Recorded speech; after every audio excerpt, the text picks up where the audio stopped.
Hello दोस्तों, मैं Sam Prajapati स्वागत करता हूं आपके अपने यूट्यूब चैनल पैरामेडिकल कोचिंग वाला पीसीडब्ल्यू पर। दोस्तों, इससे पहले वाले लेक्चर में अपन ने बात करी थी आयनिक और नॉन आयनिक जो रेडिएशन है उनके बारे में बात करी थी। अपन ये देखा था कि आयनिक रेडिएशन क्या करती है और नॉन आयनिक रेडिएशन क्या करती है और उनके बीच में जो मेजर डिफरेंस था वो क्या था। आज के इस लेक्चर में अपन बात करेंगे आयनिक और नॉन आयनिक का मेडिकल में क्या यूज होता है। देखें यहाँ पर मेडिकल के अंदर कि साहब आपने बता तो दिया ये आयनिक और नॉन आयनिक रेडिएशन है, लेकिन इनका मेडिकल के अंदर क्या यूज़ होता है, मेडिकल में कैसे यूज़ आती है। तो बड़ी सिंपल सी बात समझा रहा हूँ मैं, ध्यान से सुने। जो आयनिक रेडिएशन होती है ये बॉडी के लिए हार्मफुल होती है और नॉन आयनिक जो रेडिएशन होती है इसके कोई हार्मफुल इफेक्ट नहीं होते हैं, हार्मफुल इफेक्ट नहीं होते हैं। तो हर जगह अपन ये आयनाइजिक रेडिएशन जो है ये काम में नहीं ले सकते।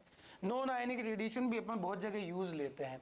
जैसे कि मान के चलो एक प्रेग्नेंट लेडी है, तो प्रेग्नेंट लेडी का एक्सरे संभव नहीं है क्योंकि जो फीटस होता है, फीटस को जो डोज लगती है वो बहुत ज़्यादा लगती है, तो उसमें बहुत सारे जेनेटिक चेंजेस आना बहुत पॉसिबल है।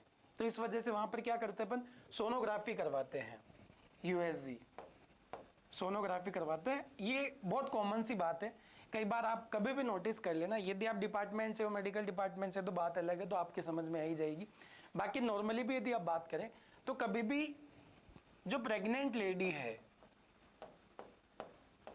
प्रेग्नेंट लेडी का कभी भी एक्सरे नहीं होता है क्योंकि ये जो बेबी है, जो फीटस है, उसके लिए हार्मफुल है। जबकि यूएसजी जो होती है वो नॉन आयनाइजिंग रेडिएशन होती है, कोई साइड इफेक्ट नहीं होता है। इस वजह से उसकी क्या करवाते हैं, सोनोग्राफी करवाते हैं। ठीक है, तो अपन इनका मेडिकल के अंदर क्या यूजेस है उसके बारे में अपन डिस्कस करते हैं। ठीक है, तो देखिए बेटा एक बार,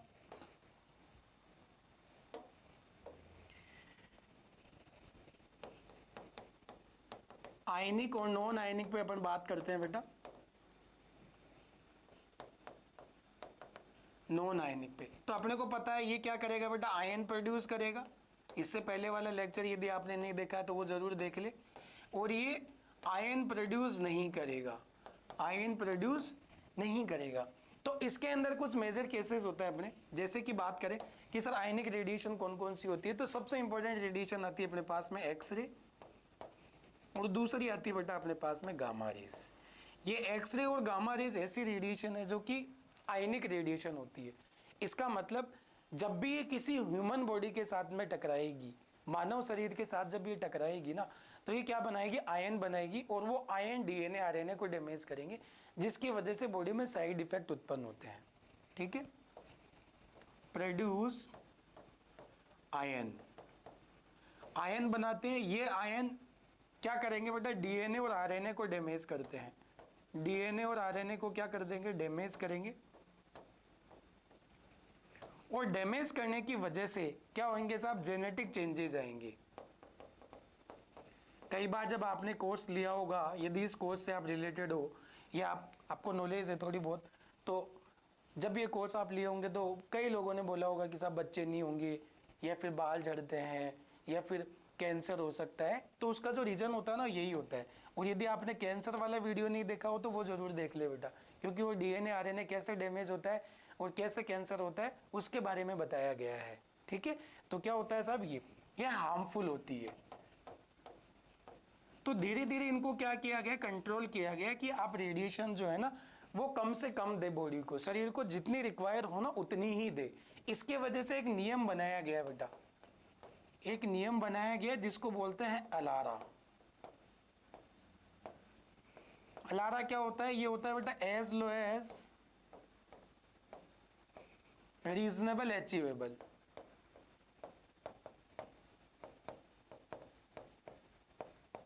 ठीक है, ये अलारा प्रिंसिपल होता है। इसी प्रिंसिपल को फॉलो करते हुए आपको क्या करना है बेटा, एक्सरे करना है या सिटी स्कैन करनी है, जहाँ जहाँ ये यूज़ होती है वो करनी। ठीक है, एक्सरे और गामा रेज, चाहे वो कैंसर में हो चाहे इमेजिंग के अंदर हो। तो अपने पास में क्या आ गया बेटा, ये अलारा। जैसे कि सब आपको रोड पे सिटी में गाड़ी चलाना है तो उसके लिए आपको ट्रैफिक रूल पता होना चाहिए कि साहब यदि रेड लाइट हो रही तो अपने को रुकना है, ग्रीन हो रही तो अपने को चलना है। इसी वजह से जब आप एक्सरे करते हो तो उसके लिए एक प्रिंसिपल अपने को फॉलो करना होता है जिसको बोलते हैं अपन अलारा। ठीक, तो ये दूसरा आता है साहब, हर जगह कोई जरूरी नहीं आप यही काम में लो, एक्सरे और गामा रेज भी काम में लो, इनके बिना भी क्या काम चला सकते हैं क्या? हाँ, काम तो चला सकते हैं, जिनके साइड इफेक्ट ना हो। उसके लिए फिर अपन दो चीजें पढ़ते हैं बेटा, एक पढ़ते हैं यूएसजी सोनोग्राफी और दूसरी पढ़ते हैं बेटा अपन एमआरआई। ये दोनों कॉस्टली होते हैं, इसलिए जनरली डॉक्टर इनको करवाता नहीं है। फिर भी यदि डीप स्टडी यदि करनी हो डॉक्टर को, डीप स्टडी, तो फिर इन दोनों की रिक्वायरमेंट होती है बेटा। कई बार आपने देखा भी होगा कोई एक्सीडेंट हो गया, एक्सीडेंट में उन्होंने पहले एक्सरे करवाया, एक्सरे में जरा माइनर सा फ्रैक्चर दिखाई दे भी जाता है, नहीं भी देता है, तो फिर वो बोलता है एक बार सीटी स्कैन करवा लो। फिर सीटी स्कैन में भी कोई चीज़ भी पकड़ में नहीं आती है तो फिर बोलता है एमआरआई करवा लो। तो इस तरीके से इन्वेस्टिगेशन चलते रहते हैं बेटा, ठीक है। तो इनका जो मेडिसिन जो यूज होता है वो इसी तरीके से होता है। अब एक्सरे की यदि अपन बात करें तो देखिए बेटा, एक्सरे जो होता है जनरली, एक तो अपने पास में जो इमेजिंग होती है वहां काम आता है। इमेजिंग मतलब जो एक्सरे फिल्म होती है वहां पर, वो इसी से बनती है। दूसरी सीटी स्कैन, सीटी स्कैन के अंदर भी क्या काम में आती है बेटा? ये एक्सरे ही काम में आती है। तो यदि आपसे पूछा जाए कि सब सीटी स्कैन में क्या चीज काम में आती है, तो एक्सरे ही काम में आती है, ठीक है। बाकी जो एक्सरे होती है वो थेरेपी में भी काम में आती है। सर थेरेपी क्या होती है? जिसके अंदर रेडिएशन को यूज लेते हुए ट्रीटमेंट करते हैं, रेडिएशन को यूज करते हुए ट्रीटमेंट करते हैं। तो वहां पर भी, लेकिन क्या सर सब जगह ही काम में आती है कि नहीं? सब जगह काम में नहीं आती। बहुत सारे प्रोसीजर ऐसे होते हैं जो एक्सरे के बिना भी होते हैं, ठीक है। तो उसके लिए फिर अपने पास में क्या आती है? Gamma radiation. Gamma radiation, gamma radiation देखो, एक तो अपने रेडियोथेरेपी में काम में आती है। यदि आपने रेडियो डायग्नोसिस और रेडियोथेरेपी के बीच में डिफरेंस वाला वीडियो नहीं देखा तो वो जरूर देख ले, तो चीज़ें और क्लियरिटी से समझ में आएगी। गामा रेडिएशन एक तो रेडियोथेरेपी में काम में आता है, मतलब रेडिएशन को यूज करते हुए ट्रीटमेंट करना, ये वाली चीज। और दूसरा आता है न्यूक्लियर मेडिसिन में,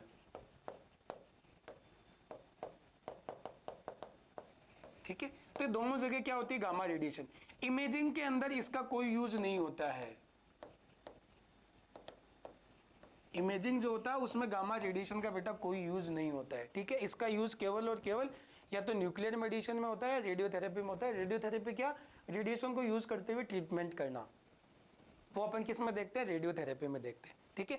तो इनके बीच में कुछ मेजर डिफरेंसेस है, एक बार मैं बता देता हूँ आपको, ध्यान से देखोगे तो आपके समझ में आ जाएगा। देखिए, आयोनाइजिंग और नॉन आयोनाइजिंग रेडिएशन मेडिसिन के अंदर, तो कैसे? ध्यान से देखे बेटा।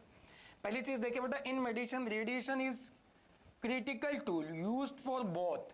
देखिए, एक तो डायग्नोसिस, डायग्नोसिस का मतलब हो गया किसी बीमारी का पता लगाना, किसी बीमारी का पता लगाना, ये तो हो गया बेटा डायग्नोसिस रेडिएशन को यूज करते हुए। और देखिए, seeing inside the body, body के अंदर झांक के देखना। थेरेपी, ट्रीटमेंट,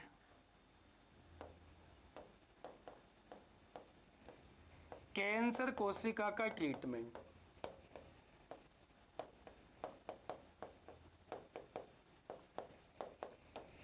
ठीक है, वो इसके द्वारा होती है। आगे देखे बेटा, the distinction between ionising and non ionising radiation types determines the equipment used, the safety protocols required and the biological risk involved। देखिए, अभी मैंने बताया बेटा, ये जो भी रेडिएशन अपन काम में ले रहे हैं, चाहे एक्सरे काम में ले, चाहे गामा रेस काम में ले, आयोनाइजिंग रेडिएशन की बात मैं कर रहा हूँ, तो वो हार्मफुल होती है बॉडी के लिए। उसके बहुत सारे हार्मफुल इफेक्ट होते हैं, वो बॉडी की जो सेल्स हैं उनको डैमेज करता है। तो अपने को सेफ्टी प्रोटोकॉल्स, जिसमें मैंने बताया बेटा आपको अलारा, वो आपको फॉलो करना पड़ता है। जैसे मान के चलो आप रेड लाइट में निकल रहे हो, तो वहाँ पर क्या खतरा है? एक्सीडेंट होने का खतरा है, क्योंकि आप जल्दबाजी में निकलोगे, कोई दूसरी गाड़ी आ गई इधर उधर से, तो आपका एक्सीडेंट हो जाएगा, तो आपकी पूरी बॉडी डैमेज होगी, आपकी जो बाइक होगी, गाड़ी होगी, वो भी डैमेज होगी। ऐसे ही ये है, यदि आपने इसको सावधानी से यूज नहीं किया, यदि आपने सावधानियां नहीं रखी, तो फिर ये बॉडी को डैमेज करेगी बेटा, है ना। तो ये चीज आपको ध्यान रखनी है। अगली चीज देखिए बेटा, ये कुछ इमेजेस बता रखी है। देखिए, आयोनाइजिंग रेडिएशन के अंदर आता है बेटा एक्सरे। ये आयोनाइजिंग रेडिएशन के देखो, ये आ रहा है बेटा पैट स्कैन, पेट स्कैन पूरा एक प्रोसीजर होता है जिसके अंदर गामा रेडिएशन काम में लेते हैं। क्या काम में लेते हैं बेटा? Gamma radiation. क्या होता है थोड़ा वो समझाने की कोशिश करता हूँ क्योंकि है तो बड़ी डीप, लेकिन फिर भी समझाने की कोशिश करता हूँ। अपने पास में एक मटेरियल काम में लेते हैं अपन, एक मटेरियल होता है जिसको बोलते हैं रेडियो आइसोटोप। रेडियो आइसोटोप, इस जो रेडियो आइसोटोप है ना, ये गामा रेडिएशन का इमिशन करता है। कैसे करते हैं ये तो आपको कंटिन्यूअसली वीडियो देखोगे तभी समझ में आएगा। गामा रेडिएशन का इमिशन करता है। अब ये जब गामा रेडिएशन का इमिशन करेगा ना, तो इसको क्या करता है, बॉडी के अंदर इंसर्ट किया जाता है ब्लड के साथ। ब्लड के साथ में, बॉडी के साथ में इंसर्ट किया जाता है। और जो भी अबनॉर्मल सेल है, मतलब जहां पर बीमारी वाली कोशिका है, बीमारी वाली कोशिका है ना, वहां पर जाके अटक जाता है और उसके बाद में रेडिएशन निकालता है। तो वो क्या करती है, उसकी जो इमेज है ना वो अपन फिल्म पे ले लेते हैं, और जो फिल्म दिखेगी ना ऐसे दिखेगी, इस तरीके से। इसको बोलते हैं बेटा अपन पेट स्कैन। बाकी तो आप कंसिस्टेंटली यदि इस यूट्यूब चैनल पे बने रहेंगे तो पेट स्कैन पे भी एक अलग से वीडियो बना देंगे, तो आपके और क्लियरिटी से समझ में आएगी। नॉन आयनाइजिंग, नॉन आयनाइजिंग का मतलब जो आयन प्रोड्यूस नहीं करे, मतलब जो बॉडी के लिए हार्मफुल नहीं होती है, वहाँ ये आती है एमआरआई। देखिए इमेज भी अलग तरीके से बन रही है, यदि दोनों में डिफरेंस देखो तो आपको समझ में आ जाएगी कि हाँ सर ये तो इसकी तो अलग तरीके से इमेज बन रही है, अलग तरीके से। कई बार जब आप प्रैक्टिकल दोगे ना आगे, तो वो दो फिल्म रख देगा, एक इसकी रख देगा, एक इसकी रख देगा, पूछेगा आपसे बताइए एमआरआई की कौन सी है और एक्सरे की कौन सी है, तो आपको ये समझ में आना चाहिए। देखिए नॉन आयनाइजिंग, देखिए यहाँ पर अल्ट्रासाउंड, क्या है बेटा यहाँ पर अल्ट्रासाउंड। सोनोग्राफी जो होती है, मैंने बताया बेटा प्रेग्नेंट लेडी की जनरली जो की जाती है वो क्या की जाती है, सोनोग्राफी, ताकि बच्चे को जो रेडिएशन है ना वो ना लगे। तो ये आगे देखिए बेटा आयोनाइजिंग रेडिएशन हाई एनर्जी, ये मैंने इससे पिछले वाली वीडियो में बताया था कि दोनों के बीच में डिफरेंस क्या होता है। तो आयोनाइजिंग रेडिएशन को हाई एनर्जी रेडिएशन भी बोलते हैं, जो बॉडी में से आराम से पेनेट्रेट हो जाती है, मतलब बॉडी को आराम से आर पार कर देती है और उसकी क्या बना देती है, फोटो बना देती है, इमेज बना देती है। आगे देखो ionising radiation carry high energy capable to ejecting electrons. देखिए बेटा from atom, this process called ionisation. ये पहले समझा चुका हूं बेटा पहले वाले लेक्चर में, केवल यहां देख लो आप, ठीक है। यहां देखो बेटा बायोलॉजिकल इंटरेक्शन की यदि अपन बात करें तो पेनिट्रेट कर जाती है, जिसकी वजह से देखो डेंस मटेरियल जो होता है ना, जैसे बोन, ये तो दिखाई देती है व्हाइट, ये तो दिखाई देगी व्हाइट, ठीक है। और जो हल्का पार्ट रहेगा वो कैसे दिखाई देगा, ब्राउन वगैरह ये। और ये क्या करता है, डीएनए को ब्रेक करता है, ठीक। ये बात आपको ध्यान रखनी है। आगे देखो बेटा डायग्नोस्टिक इमेजिंग में एक्सरे आ गया, सीटी स्कैन आ गया, फ्लोरोस्कोपी आ गया, मेमोग्राफी आ गई। इन सब के अंदर देखो सीटी स्कैन में भी एक्सरे काम आती है, फ्लोरोस्कोपी में भी एक्सरे काम आती है, और मेमोग्राफी में भी एक्सरे ही काम में आती है। जो फ्लोरोस्कोपी होती है बेटा, ये जो रियल टाइम इमेज बनाती है, इस पे भी एक वीडियो रिलीज कर देंगे, ये आपके समझ में आ जाएगा। रियल टाइम इमेज, जैसे शादियों में नहीं होता बेटा, एक तो कैमरा होता है, एक वीडियो कैमरा होता है। तो वीडियो कैमरा जिस टाइम जो चीज चल रही होती है वही दिखा रहा होता है, जबकि फोटोज बाद में एक पर्टिकुलर पार्ट की फोटो क्लिक की होती है, पर्टिकुलर जो पार्ट होता है उसी की केवल इमेज बना देते हैं बस वो, ठीक है। तो ये फ्लोरोस्कोपी, मेमोग्राफी, मेमोग्राफी जो होती है ब्रेस्ट के लिए होती है, ब्रेस्ट होती है उनके लिए होती है, ठीक है। तो देखिए यही हाई एनर्जी जो रेडिएशन है, absorb radiation appear white, soft tissue let pass appear dark. देखिए आपने कई बार नोटिस किया होगा कि जो एक्सरे में होता है ना, दो ही कलर होते हैं मेनली, दो, एक ब्लैक होता है, दूसरा व्हाइट होता है। तो जो ब्लैक होता है उससे रेडिएशन सारी की सारी निकल जाती है, इस वजह से ब्लैक बनती है। और जो व्हाइट होता है वो क्या होती है, जैसे हड्डियां होती है, ये रेडिएशन को जाने नहीं देती, रोक लेती है। इस वजह से इसकी इमेज जो बनती है वो कैसी बनती है, व्हाइट बनती है। जैसे आप सनलाइट आ रही है उसके सामने खड़े हो जाओ तो पीछे आपकी जो इमेज बनेगी वो काली बनेगी, ठीक है। लेकिन यहाँ उल्टा हो रहा है, जो चली जाएगी उसके कारण तो काली बनेगी, और जो रुक जाएगी उनके कारण सफेद बनेगी, तो व्हाइट हो रही है।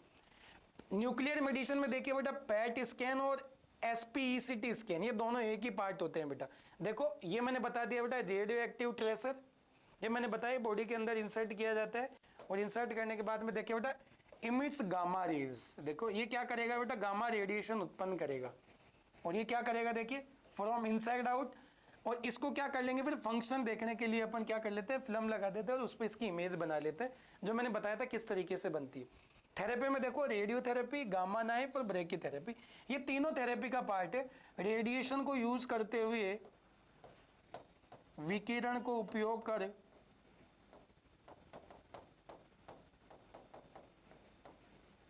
इलाज करना, ये थेरेपी होती है। ये तीनों ही थेरेपी के प्रोसीजर होते हैं, ठीक है। आगे देखिए बेटा, ये देखो ये स्पाइन का एक्सरे है, स्पाइन, ठीक है, एक नहीं, जो आपकी रीढ़ की हड्डी है उसका एक्सरे है ये।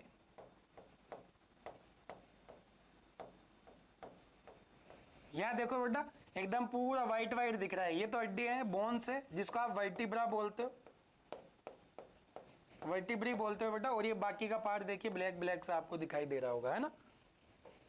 आगे देखिए बेटा, अब ये दो इफेक्ट होते हैं बेटा, एक तो स्टोकास्टिक इफेक्ट होता है, दूसरा डिटरमिनिस्टिक इफेक्ट होता है। मतलब ऐसे नहीं है कि आपको जैसे ही रेडिएशन लगे रेडिएशन के तुरंत साइड इफेक्ट आ जाते हैं, नहीं। कई साइड इफेक्ट ऐसे होते हैं जो तुरंत आ जाते हैं, और कई ऐसे होते हैं जिनमें टाइम लगता है, बहुत टाइम लगता है। जैसे कैंसर होने में बहुत टाइम लगेगा, लेकिन जैसे कि बालों का झड़ना, स्किन का काली पड़ना, ये तुरंत होता है। तो देखिए इनको दो भागों में बांटा गया, एक स्टोकास्टिक और एक deterministic. Probability of cancer induction later life, बाद में आते हैं, इसमें तुरंत, ठीक है। जैसे कि कई लोग सुसाइड करते हैं, सुसाइड दो तरीके से हो सकता है। कैसे? एक तो आप क्या करो, एक बंदूक लाओ, सिर पे रखो, ना चला लो, क्या हो गया, तुरंत, उसमें टाइम नहीं लगता। लेकिन एक आप पिल्स खा लो, बहुत सारी टैबलेट्स खा लो, तो उससे क्या होगा बेटा, आपको धीरे धीरे चक्कर आएगा, उसके बाद में वोमिटिंग होगी, तो उसमें बहुत टाइम लगेगा। ऐसे ये दोनों इफेक्ट है कि साहब जो रेडिएशन है ना, एक तो धीरे धीरे असर करती है और दूसरा एक तुरंत असर करती है। इन्हीं को अपन स्टोकास्टिक और डिटरमिनिस्टिक में बांटे।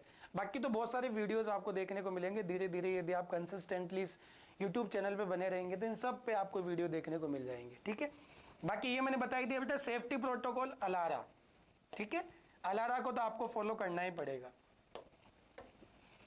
आगे देखे बेटा नॉन आयोनाइजिंग रेडिएशन, ये मैंने बता दिया बेटा, एनर्जी कम होती है इनकी, इस वजह से डीएनए और इनको सीधा डैमेज नहीं कर सकते ये। आगे देखिए बेटा बायोलॉजिकल इंटरेक्शन, टिश्यू इश्यू से इनसे टकराते हैं। देखिए कौन कौन सी आ जाती है। डायग्नोस्टिक इमेजिंग में बात करेंगे तो एमआरआई, मैग्नेटिक रेजोनेंस इमेजिंग। आपको पता ही है बेटा इसके अंदर क्या होता है, बड़ी बड़ी मैग्नेट्स काम में लेते हैं, चुंबक काम में लेते हैं, जिसकी वजह से इमेजेस बनती है, मैग्नेट्स काम में लेते हैं। यहाँ देखिए अल्ट्रासाउंड, दूसरी सोनोग्राफी जो मैंने बता दी बेटा। देखिए ये स्ट्रॉन्ग मैग्नेटिक फील्ड ये यूज होता है बेटा यहाँ पर, ठीक है। बाकी तो ये प्रोसीजर आप समझोगे तभी समझ में आएगा। यहाँ देखिए बेटा मैकेनिकल साउंड वेव, देखो नाम में आ रहा है अल्ट्रासाउंड, साउंड वेव, तो इसमें साउंड वेव यूज होती है बेटा, ठीक है। इमेज कैसे बनती है तो अलग प्रोसीजर होता है। थेरेपी में देखिए लेजर आ गई, रेडियो फ्रीक्वेंसी और अल्ट्रावायलेट थेरेपी ये हो गई बेटा, तो इनकी वजह से ये आती है, कहीं यूज होती नहीं है वैसे। ये देखिए एमआरआई की आपको पूरी पिक्चर दिख रही होगी बेटा, इसमें अलग अलग तरीके से जो एमआरआई होती है वो स्कैन करती है, और स्कैन करने के बाद में देखिए अलग अलग पार्ट आपको दिखाई दे रहे हैं, अलग अलग बॉडी सेक्शन अलग अलग तरीके से दिखाई देते हैं, ठीक है। इसके अंदर अलग अलग प्लेन होते हैं बॉडी को काटने की, जो स्कैनिंग होती है ना, जैसे कि मान के चलो एक नई नई दुल्हन होती है, उसकी फोटोग्राफी होती है, तो जो कैमरामैन होता है वो क्या करता है, अलग अलग पोज लेता है, मैडम ऐसे करो, मैम ऐसे करो। तो यही अपने पास में यहाँ होता है, जब भी किसी का एक्सरे या एमआरआई या सिटी स्कैन की जाती है तो उसके अलग अलग व्यूज होते हैं, वो लिए जाते हैं, वो धीरे धीरे आपके समझ में आएंगे यदि आप रेगुलर वीडियो देखते रहोगे तो। यहाँ देखिए बेटा प्राइमरी रिस्क कुछ नहीं होती इतनी ज्यादा, टिश्यू वगैरह ये बंस हो सकते हैं बस ज्यादा से ज्यादा। एमआरआई स्पेसिफिक, ये मिसाइल इफेक्ट देखिए, ये भी किसकी वजह से, क्योंकि स्ट्रॉन्ग मैग्नेट,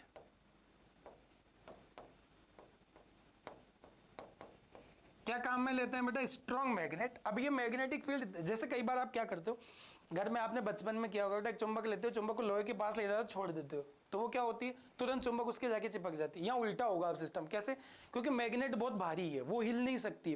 तो ये भी कोई ऐसे पार्ट होंगे, लोहे के कोई पार्ट होंगे, ये स्टील ऐसे कोई पार्ट होंगे जिनको मैग्नेट अट्रैक्ट कर सकती है, तो उनको पकड़ के खींच लेगी, तो उसको बोलते हैं पर मिसाइल इफेक्ट।